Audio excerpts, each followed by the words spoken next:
You ask Tiger to calculate. This deals with linear inequalities with one unknown.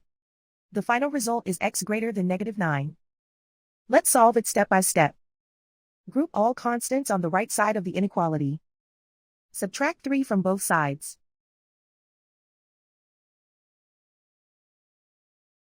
Simplify the arithmetic.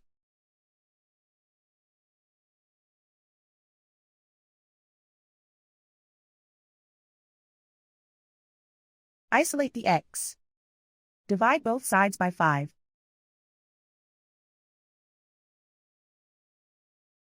Simplify the fraction.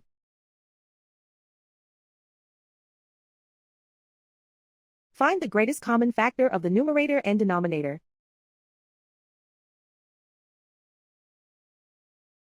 Factor out and cancel the greatest common factor.